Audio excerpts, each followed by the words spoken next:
Hello കൂട്ടുകാരെ, അപ്പം നമ്മൾ പ്രകൃതിയിലേക്ക് നോക്കുമ്പോൾ നമുക്കൊരു കാര്യം മനസ്സിലാവും. ലൈഫ് ഇങ്ങനെ സിംപ്ലി ഒരു ഓർഡർലെസ് ആയിട്ട് അറേഞ്ച് ചെയ്തിരിക്കുകയല്ല ചെയ്യുന്നത്. പ്രകൃതിയിൽ വളരെ ബ്യൂട്ടിഫുൾ ആയിട്ട് മുകളിലേക്ക് പോകുന്തോറും കോംപ്ലക്സിറ്റി അല്ലെങ്കിൽ ഇൻട്രാക്ഷൻസ് കൂടി വരുന്ന രീതിയിൽ ജീവനെ പ്രകൃതി അറേഞ്ച് ചെയ്തിട്ടുണ്ട്. അപ്പോൾ അതിനെയാണ് നമ്മൾ ലെവൽസ് ഓഫ് ബയോളജിക്കൽ ഓർഗനൈസേഷനിൽ പഠിക്കാൻ പോകുന്നത്. ലൈഫിൻ്റെ ഓർഗനൈസേഷൻ്റെ സ്റ്റാർട്ടിങ് എപ്പോഴും മറ്റുള്ള എല്ലാ വസ്തുക്കളെയും പോലെ തന്നെ ആറ്റത്തിൽ നിന്നാണ്. ആറ്റങ്ങളിൽ നിന്ന് മോളിക്യൂൾസ് ഉണ്ടാകുന്നു, മോളിക്യൂൾസിൽ നിന്ന് സെല്ലുകൾ ഉണ്ടാകുന്നു, സെല്ലുകൾ കൂടി ചേർന്ന് ഓർഗാനിസം ഉണ്ടാകുന്നു. ഈ ഓരോ ഓർഗാനിസത്തെയും ലെവൽ ഓഫ് ബയോളജിക്കൽ ഓർഗനൈസേഷനിൽ ഇൻഡിവിജ്വൽ എന്നുള്ള ഒരു ടേം കൊണ്ടാണ് റെഫർ ചെയ്യുന്നത്. സോ ലെവൽ ഓഫ് ബയോളജിക്കൽ ഓർഗനൈസേഷനിൽ ഏറ്റവും താഴത്തെ തട്ടിലാരാണ്? ഇൻഡിവിജ്വൽസ്. ഒരു എക്സാമ്പിൾ എടുക്കുകയാണെങ്കിൽ എട്രോപ്ലസ് യുറാറ്റൻസിസ് എന്ന് പറഞ്ഞാൽ നമ്മുടെ കരിമീൻ. ആ കരിമീനിൽ ഒരു പർട്ടിക്കുലർ കരിമീനെ നിങ്ങളുടെ മനസ്സിലേക്ക് കൊണ്ടുവരിക. ആ കരിമീൻ ഒരു ഇൻഡിവിജ്വലാണ്. ഇനി അടുത്ത ലെവൽ ഓഫ് ബയോളജിക്കൽ ഓർഗനൈസേഷൻ ആ കരിമീൻ്റെ എന്ന് പറയുന്നത് അതിൻ്റെ പോപ്പുലേഷനാണ്. പോപ്പുലേഷൻ എന്ന് പറഞ്ഞാൽ എന്താണ്? ആ കരിമീൻ എവിടെയാണ് കാണുന്നത്? അപ്പോൾ അതിൻ്റെ ഉത്തരം വേമ്പനാട്ട് ലേക്കിലാണ് നമ്മൾ വിചാരിച്ചിരിക്കുന്ന ആ കരിമീൻ കാണുന്നത്. വേമ്പനാട്ട് ലേക്കിൽ ഈ ഒറ്റ കരിമീൻ മാത്രമല്ല ഉള്ളത്, പിന്നെയോ എട്രോപ്ലസ് യുറാറ്റൻസിസ് എന്ന സ്പീഷീസിൽ ഉൾപ്പെടുന്ന 10-100 വേറെയും കരിമീൻ ഉണ്ടെന്ന് വിചാരിക്കുക. അപ്പം അവയെ എല്ലാം കൂടി ഒന്നിച്ച് നമ്മൾ വിളിക്കുന്ന പേരാണ് പോപ്പുലേഷൻ. സോ നമ്മളതിനെ എങ്ങനെ ഡിസ്ക്രൈബ് ചെയ്യും? വേമ്പനാട്ട് ലേക്ക് പോപ്പുലേഷൻ ഓഫ് എട്രോപ്ലസ് യുറാറ്റൻസിസ് ഡ്യൂറിങ് 2020. അപ്പം നമ്മൾ പോപ്പുലേഷനെ മെൻഷൻ ചെയ്യുമ്പോൾ നമുക്ക് ഒരു ടൈം ഫ്രെയിം വേണം, ഏത് ഏരിയയിലാണ് അത് കാണുന്നതെന്ന് വേണം, ഏത് സ്പീഷീസിനെയാണ് നമ്മൾ മെൻഷൻ ചെയ്യുന്നതെന്ന് വേണം. അപ്പം ഒരു പർട്ടിക്കുലർ സ്പീഷീസിൻ്റെ ഒരു ഏരിയയിലെ ഒരു ടൈം ഫ്രെയിമിലെ കണക്ക്, അതാണ് പോപ്പുലേഷൻ. ഇനി സ്പീഷീസ് എന്താണ്? ഈ കരിമീൻ എന്ന് പറയുന്നത് വേമ്പനാട്ട് ലേക്കിൽ മാത്രം കാണുന്ന ഒരു അത്ഭുത പ്രതിഭാസമൊന്നുമല്ല. ലോകത്തിൻ്റെ വിവിധ ഭാഗങ്ങളിൽ കരിമീൻ കാണും. ഇപ്പോൾ ഫോർ എക്സാമ്പിൾ കേരളത്തിൽ തന്നെ മറ്റു പല ലേക്കുകളിൽ കാണും, ഗോവയിൽ കാണും, ഒറീസയിൽ കാണും, ശ്രീലങ്കയിൽ കാണും. അപ്പം ലോകത്തിലുള്ള കരിമീനുകളെല്ലാം എട്രോപ്ലസ് യുറാറ്റൻസിസ് എന്നുള്ള പേരിലാണ് അറിയപ്പെടുന്നത്. അപ്പോൾ അവരുടെ പ്രത്യേകത എന്താണ്? അവർക്കുള്ള ക്രൈറ്റീരിയ എന്താണ്? They should be genetically similar interbreeding organisms. അപ്പം ജനറ്റിക്കലി സിമിലർ ആയിട്ടുള്ളതും അവരെ ഒന്നിച്ച് കൊണ്ടുവന്നാൽ അത് ബ്രീഡ് ചെയ്യാനും പറ്റണം. അപ്പം അങ്ങനെയുള്ള ഓർഗാനിസത്തിൻ്റെ ദ കംപ്ലീറ്റ് അസംബ്ലേജ്, അതിനെയാണ് എന്ത് പറയുന്നത്? നമ്മൾ സ്പീഷീസ് എന്ന പേര് കൊണ്ട് അർത്ഥമാക്കുന്നത്. ഇനി കമ്മ്യൂണിറ്റി എന്താണ്? ഈ കരിമീൻ വേമ്പനാട്ട് ലേക്കിൽ കരിമീനുകൾ മാത്രമുള്ള ഒരു സ്ഥലമല്ല വേമ്പനാട്ട് ലേക്ക്. കരിമീൻ്റെ കൂടെ അക്വാട്ടിക് പ്ലാന്റ്സ് അവിടെയുണ്ട്, അക്വാട്ടിക് ബേർഡ്സ് അവിടെയുണ്ട്, മറ്റ് ഫിഷുകൾ അവിടെയുണ്ട്, സ്നെയിൽസ്, സ്ലഗ്സ്, ക്രാബ്സ്, ഫൈറ്റോസൂ പ്ലാങ്ക്ടൺസ്, ഒരുപാട് ആനിമൽസ് ഈ കരിമീൻ്റെ കൂടെ ആ സ്പേസ് ഷെയർ ചെയ്യുന്നുണ്ട്, തമ്മിൽ ഇൻട്രാക്ട് ചെയ്യുന്നുണ്ട്. ഒരുപാട് പേര് കരിമീനെ കഴിക്കുന്നവരുണ്ട്. കരിമീൻ ഫുഡായിട്ട് യൂസ് ചെയ്യുന്ന മറ്റ് സ്മോളർ ആനിമൽസ് ഇതിനകത്തുണ്ട്. So all the populations of all the species that live together along with this particular organism in a particular area closely interacting together. അപ്പോൾ വേമ്പനാട്ട് ലേക്ക് കമ്മ്യൂണിറ്റിയിൽ എന്തൊക്കെയാണുള്ളത്? നമ്മൾ പറഞ്ഞ കരിമീൻ, ആ കരിമീൻ്റെ സ്പീഷീസിൽ പെടുന്ന മറ്റ് കരിമീനുകൾ, മറ്റുള്ള ജീവിവർഗങ്ങളിൽ പെടുന്ന എല്ലാം കൂടി ചേർന്നാണ് വേമ്പനാട്ട് ലേക്ക് കമ്മ്യൂണിറ്റി. ഇനി എക്കോസിസ്റ്റം എന്താണ്? എക്കോസിസ്റ്റം എന്ന് പറഞ്ഞാൽ community together with there physical environment and all the abiotic factors.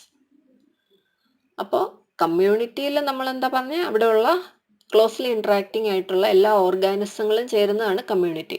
ആ കമ്മ്യൂണിറ്റിയുടെ കൂടെ നമ്മൾ അവിടുത്തെ അബയോട്ടിക് ഫാക്ടേഴ്സിനെയും കൂടി ഇൻക്ലൂഡ് ചെയ്താൽ അതിൻ്റെ പേരിപ്പോൾ എക്കോസിസ്റ്റം എന്നാണ്, കമ്മ്യൂണിറ്റി എന്നല്ല. ഇപ്പോൾ ഫോർ എക്സാമ്പിൾ വേമ്പനാട്ട് ലേക്ക് എക്കോസിസ്റ്റത്തിൽ എന്തെല്ലാമാണുള്ളത്?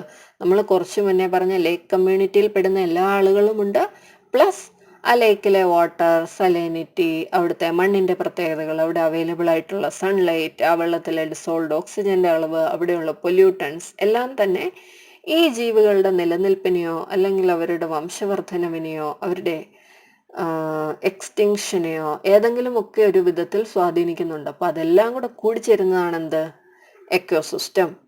അപ്പോൾ കമ്മ്യൂണിറ്റിയിൽ ജീവികൾ തമ്മിൽ ഫുഡ് ചെയിനിലൂടെ കണക്ട് ചെയ്യപ്പെട്ടിരിക്കുന്നെങ്കിൽ എക്കോസിസ്റ്റത്തിൽ എന്താണ്? അബയോട്ടിക് ഫാക്ടേഴ്സും കൂടി പ്ലേ ചെയ്യുന്നുണ്ട്. അതായത് ഇവർ ശ്വസിക്കണമെങ്കിൽ അവർക്ക് ഓക്സിജൻ വേണം. ആ ഓക്സിജൻ അവരുടെ അറ്റ്മോസ്ഫിയറിൽ നിന്നാണ് അവർക്ക് കിട്ടുന്നത്. അവർക്ക് മിനറൽസ് അബ്സോർബ് ചെയ്യണമെന്നുണ്ടെങ്കിൽ അവരുടെ സോയിലിൽ മിനറൽസ് വേണം. അത് പ്രൈമറി പ്രൊഡ്യൂസേഴ്സ് ആയിട്ടുള്ള പ്ലാന്റ്സ് അബ്സോർബ് ചെയ്ത് ആനിമൽസിന് കിട്ടുന്നു.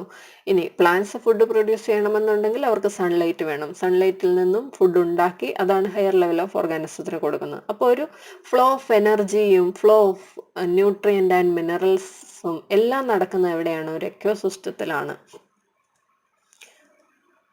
ഇനി എക്കോസിസ്റ്റത്തിന്റെ വലിപ്പം ആരാണ് നിർണ്ണയിക്കുന്നത്? ഇപ്പൊ എക്കോസിസ്റ്റം ആകാൻ ക്രൈറ്റീരിയ എത്രയേ ഉള്ളൂ? അതിനകത്തൊരു set of organisms which leave as A community വേണം. അതുപോലെ തന്നെ there should be A physical environment in which all the abiotic factors which are closely related with this community.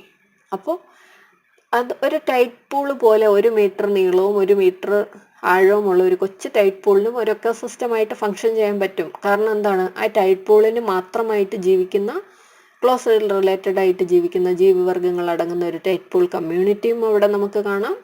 Plus ആ ടൈറ്റ് പൂളിന് മാത്രമായിട്ടുള്ള വാട്ടറിൻ്റെ salinity അല്ലെങ്കിൽ water quality, water parameters എല്ലാം നമുക്ക് കാണാം. ഇനി അല്ല, ആമസോൺ റെയിൻ ഫോറസ്റ്റ് പോലെ ആയിരക്കണക്കിന് കിലോമീറ്ററുകൾ പരന്നു കിടക്കുന്ന വലിയൊരു ഏരിയയും എക്കോസിസ്റ്റമായിട്ട് കൺസിഡർ ചെയ്യാം. കാരണം എന്താണ്?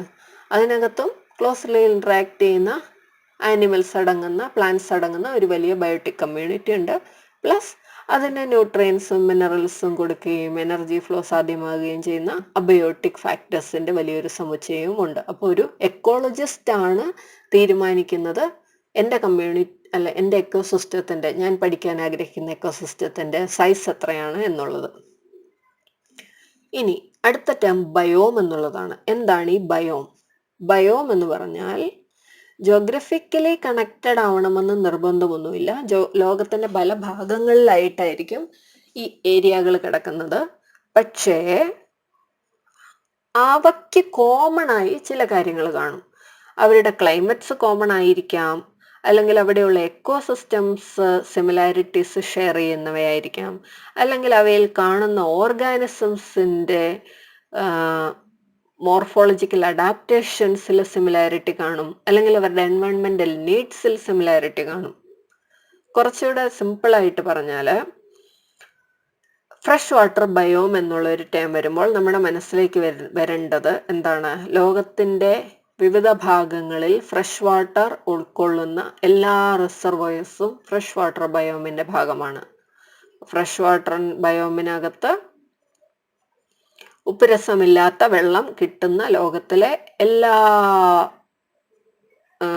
എൻറ്റിറ്റീസും വരും. അത് റിവർ ആയിക്കോട്ടെ, പോണ്ട് ആയിക്കോട്ടെ, ലേക്ക് ആയിക്കോട്ടെ, ക്രീക്സ് ആയിക്കോട്ടെ, ഉപ്പുരസമില്ലാത്ത വെള്ളം കിട്ടുന്ന എല്ലാം ഫ്രഷ് വാട്ടർ ബയോമിൻ്റെ കീഴിൽ വരും. അപ്പം നമ്മുടെ കരിമീൻ ആരാണ്? ഫ്രഷ് വാട്ടർ ബയോമിലെ ഒരു മെമ്പറാണ്, ഒരു ഇൻഡിവിജ്വലാണ് നമ്മുടെ കരിമീൻ. ഇനി ട്രോപ്പിക്കൽ റെയിൻ ഫോറസ്റ്റ്, ട്രോപ്പിക്കൽ ഏരിയയിൽ ട്രോപ്പിക്കൽ ബെൽറ്റിൽ സ്പ്രെഡ് ചെയ്ത് കിടക്കുന്ന റെയിൻ ഫോറസ്റ്റ്. അപ്പം അതിൻ്റെ കോമൺ ആയിട്ടുള്ള ക്ലൈമാറ്റിക് ഫാക്ടേഴ്സ് എന്തെല്ലാമാണ്? ലോകത്തിൻ്റെ ഏത് ഭാഗത്ത് നിന്ന് നോക്കിയാലും ട്രോപ്പിക്കൽ റെയിൻ ഫോറസ്റ്റ് ആണോ, അവിടെ വെരി ഹൈ ആനുവൽ റെയിൻഫോൾ കാണും, അവിടെ ഹൈ ആവറേജ് ടെമ്പറേച്ചർ ആയിരിക്കും. അവിടുത്തെ സോയിൽ എന്ന് പറയുന്നത് ന്യൂട്രിയൻ സൈക്കിൾ വളരെ ഫാസ്റ്റ് ആയതുകൊണ്ട് തന്നെ സോയിലിൽ അവൈലബിൾ ആയിട്ടുള്ള ന്യൂട്രിയൻസ് പുവർ ആയിരിക്കും. അതുകൊണ്ട് ന്യൂട്രിയൻ പുവർ സോയിലായിരിക്കും അവിടെ ഉള്ളത്. വെരി ഹൈ ബയോഡൈവേഴ്സിറ്റി ആയിരിക്കും. അപ്പം ട്രോപ്പിക്കൽ റെയിൻ ഫോറസ്റ്റിന് ലോകത്തിൻ്റെ ഏത് ഭാഗത്ത് നിന്ന് നോക്കിയാലും ഇങ്ങനെയുള്ള കുറേ ക്യാരക്ടേഴ്സ് അത് ഷെയർ ചെയ്യും. ഇനി ഡെസേർട്ട് ബയോം, ഡെസേർട്ട് ബയോം ലോകത്തിൻ്റെ ഏത് ഭാഗത്ത് നിന്ന് നോക്കിയാലും ഡെസേർട്ട് ബയോമിന് കുറച്ച് കോമൺ ആയിട്ടുള്ള ക്യാരക്ടേഴ്സ് കാണും. എന്തെല്ലാമാണ്? അവിടെ മഴ വളരെ കുറവായിരിക്കും, ഭയങ്കര എക്സ്ട്രീംസ് ഓഫ് ടെമ്പറേച്ചർ ആയിരിക്കും, പ്ലാന്റ് ഗ്രോത്ത് വളരെ ചെറുതായിരിക്കും, അവിടുത്തെ ആനിമൽസിന് ഡെസിക്കേഷൻ അഗേൻസ്റ്റ് ആയിട്ടുള്ള അഡാപ്റ്റേഷൻസ് കാണും, ആനിമൽസും പ്ലാന്റ്സും വാട്ടർ ബോഡിയിൽ സ്റ്റോർ ചെയ്യുന്നവരായിരിക്കും. അപ്പോൾ കോമൺ ആയിട്ടുള്ള എക്കോസിസ്റ്റത്തിൻ്റെ സിമിലാരിറ്റീസ് നമുക്ക് കാണാം, കോമൺ ആയിട്ടുള്ള ആനിമൽസിൻ്റെ അഡാപ്റ്റേഷൻസും നമുക്ക് കാണാം. അപ്പം അങ്ങനെയുള്ള ഏരിയാസിനെ നമ്മൾ എന്താണ് മെൻഷൻ ചെയ്യുന്നത്? ബയോം. ബയോം ഒരു ജോഗ്രഫിക്കൽ ഏരിയയിൽ നമുക്ക് ഒതുക്കാവുന്ന ഒരു കാര്യമല്ല, പിന്നെയോ അതൊരു എൻറ്റിറ്റിയാണ് ലോകത്തിൻ്റെ പല ഭാഗങ്ങളിൽ സ്പ്രെഡ് ചെയ്ത് കിടക്കുന്നത്. ഇനി ഇതെല്ലാം കൂടിച്ചേർന്ന് എർത്തിൻ്റെ സർഫസിൽ ലൈഫ് എക്സിസ്റ്റ് ചെയ്യുകയും ലൈഫ് സപ്പോർട്ട് ചെയ്യുകയും ചെയ്യുന്ന ലെയറിനെ അല്ലെങ്കിൽ ആ സ്ട്രാറ്റത്തിനെ നമ്മൾ വിളിക്കുന്ന പേരാണ് ബയോസ്ഫിയർ അല്ലെങ്കിൽ എക്കോസ്ഫിയർ. അപ്പം എർത്തിൻ്റെ സർഫസിൽ ലൈഫ് എവിടെയെല്ലാം ഉണ്ടോ എല്ലാത്തിനെയും കൂടി ഒന്നിച്ച് ചേർത്ത് നമ്മൾ വിളിക്കുന്ന പേരാണ് എന്ത്? ബയോസ്ഫിയർ. സോ ഇന്ത്യയിലിരിക്കുന്ന ഞാൻ, കേരളത്തിലിരിക്കുന്ന ഞാൻ ബയോസ്ഫിയറിൻ്റെ ഒരു ഭാഗമാണ്. ആഫ്രിക്കയിലെ വനാന്തരങ്ങളിലിരിക്കുന്ന ഒരു കുരങ്ങും ബയോസ്ഫിയറിൻ്റെ ഭാഗമാണ്, അല്ലേ? അപ്പോൾ ബയോസ്ഫിയറിനെ പല ലെവലുകളായിട്ട് തിരിച്ചിട്ടുണ്ട്. ലിത്തോസ്ഫിയർ എന്നാൽ മണ്ണ്, സോയിൽ, എർത്തിൻ്റെ ക്രസ്റ്റിലുള്ള ആനിമൽസ്. ലിത്തോസ്ഫിയറിൻ്റെ പാർട്സ് ആണ് plants, land animals, terrestrial animals, soil bacteria എല്ലാം. ഹൈഡ്രോസ്ഫിയർ എന്നാൽ അക്വാട്ടിക് സിസ്റ്റങ്ങളുടെ ഭാഗമായിട്ടുള്ള ആനിമൽസ്. അതിനകത്ത് നമ്മുടെ zooplanktons, hydro planktons, fishes, aquatic reptiles like tortoises, crocodiles, പിന്നെ ലാൻഡ് അക്വാട്ടിക് മാമൽസ് ലൈക്ക് ആരാണ് നമ്മുടെ ബ്ലൂ വെയില്, അതെല്ലാം ഹൈഡ്രോസ്ഫിയറിൻ്റെ ഭാഗമാണ്. ഇനി അറ്റ്മോസ്ഫിയറിൻ്റെ ഭാഗം ആരാണ്? എയർബോൺ ആയിട്ടുള്ള എല്ലാ ഓർഗാൻസും അറ്റ്മോസ്ഫിയറിൻ്റെ ഭാഗമാണ്. അപ്പോൾ ബയോസ്ഫിയറിനെ നമ്മളൊരു എക്കോസിസ്റ്റം ആയിട്ടാണ് കൺസിഡർ ചെയ്യുന്നത്. വൈ? ബിക്കോസ് ബയോസ്ഫിയറിൽ നമ്മൾ കമ്മ്യൂണിറ്റി ഓഫ് ഓർഗാനിസത്തിനെ മാത്രമല്ല നമ്മൾ കൺസിഡർ ചെയ്യുന്നത്, പിന്നെയോ അവരുമായി ക്ലോസ്ലി ഇൻട്രാക്ട് ചെയ്യുന്ന അബയോട്ടിക് ഫാക്ടേഴ്സിനെയും നമ്മൾ കൺസിഡർ ചെയ്യുന്നുണ്ട്. അപ്പോൾ അബയോട്ടിക് ഫാക്ടേഴ്സിനെ കൺസിഡർ ചെയ്യുന്നുണ്ടെങ്കിൽ ഓട്ടോമാറ്റിക്കലി അത് എക്കോസിസ്റ്റം എന്നുള്ള ടൈറ്റിലിൻ്റെ കീഴിൽ വരും. അപ്പോൾ അതുകൊണ്ട് തന്നെ biosphere refers to the global ecosystem. അപ്പോൾ എന്താണ്? അപ്പോൾ ആഫ്രിക്കയിലുള്ള കാടുകളിൽ നിന്നും അറ്റ്മോസ്ഫിയറിലേക്ക് റിലീസ് ചെയ്യപ്പെടുന്ന ഓക്സിജൻ അത് ആഫ്രിക്കയിലുള്ള ആളുകൾക്ക് മാത്രം ശ്വസിക്കാനുള്ളതാണോ? അല്ല. ആ അബയോട്ടിക് കമ്പോണൻ്റ് ലോകത്തിൻ്റെ മറ്റ് ഭാഗങ്ങളിലുള്ള ജീവിവർഗങ്ങൾക്ക് യൂസ് ചെയ്യാൻ പറ്റുന്നുണ്ട്. അപ്പോൾ ഒരു കോമൺ എൻറ്റിറ്റി ആയിട്ട് ഇത് ഫങ്ഷൻ ചെയ്യുന്നത് കൊണ്ടാണ് നമ്മളതിനെ ഗ്ലോബൽ എക്കോസിസ്റ്റം എന്ന് പറയുന്നത്. ഇനി അടുത്ത ടേം എൻവയോൺമെൻറ്റ്.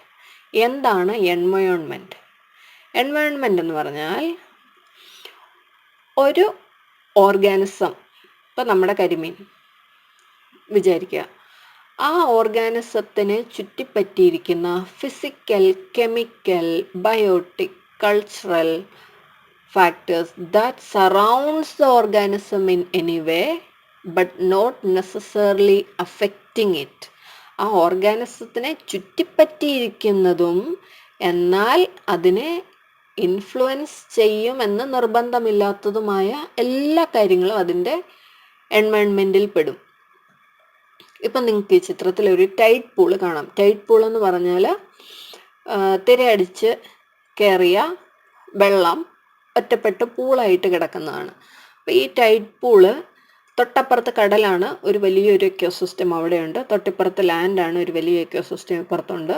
അവിടെ തന്നെ സാൻഡി ആയിട്ടുള്ള ഷോറിൽ ജീവിക്കുന്ന അതിൻ്റേതായ കമ്മ്യൂണിറ്റികൾ, അതിൻ്റേതായ പർട്ടിക്കുലർ എക്കോസിസ്റ്റം അവിടെയുണ്ട്.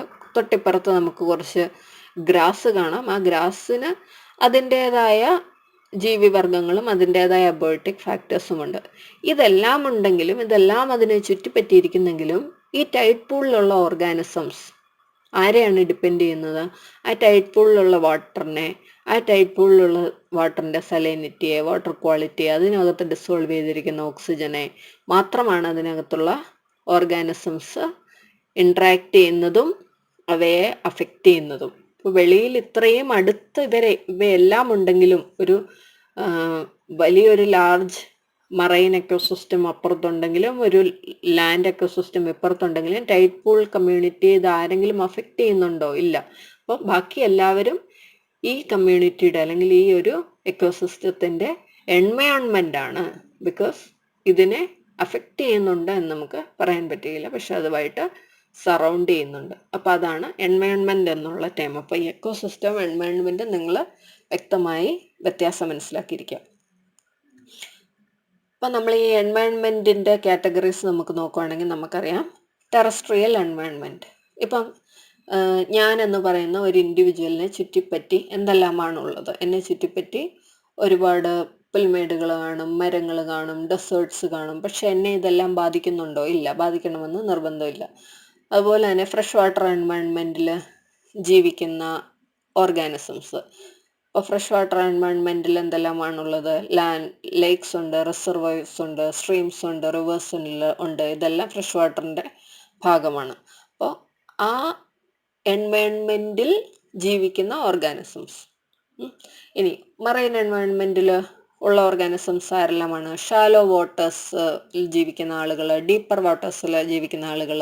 ഇവർ തമ്മിൽ ഒരിക്കലും കാണുകയോ ഇൻട്രാക്ട് ചെയ്യുകയോ ചെയ്യുന്നില്ല. അതുകൊണ്ട് അവരുടെ എൻവയൺമെൻറ്റ് കോമൺ ആയിരിക്കും. പക്ഷെ അവരുടെ കമ്മ്യൂണിറ്റീസോ അല്ലെങ്കിൽ അവരുടെ എക്കോസിസ്റ്റംസോ സെയിം ആകണമെന്ന് നമുക്ക് പറയാൻ പറ്റുകയില്ല.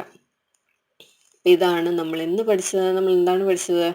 ലൈഫ് വെറുതെ അങ്ങ് എക്സിസ്റ്റ് ചെയ്യല്ല, പക്ഷെ so beautifully, so Cleverly it is organised. അപ്പോൾ ഇനി തൊട്ട് നമ്മൾ പ്രകൃതിയിലേക്ക് നോക്കുമ്പോൾ നമ്മുടെ നോട്ടം ഡിഫറെൻ്റ് ആയിരിക്കും. നമ്മൾ കുറച്ചുകൂടെ റെസ്പെക്റ്റോടെ ജീവനെ കാണാൻ പഠിക്കും. കുറച്ചുകൂടെ സുന്ദരമായിട്ടുള്ള കാര്യങ്ങൾ നമ്മൾ പ്രകൃതിയിൽ നിന്ന് അബ്സോർബ് ചെയ്യാൻ വേണ്ടി ശീലിക്കും എന്നുള്ള ശുഭപ്രതീക്ഷയോടെ നിർത്തുന്നു. Thank you.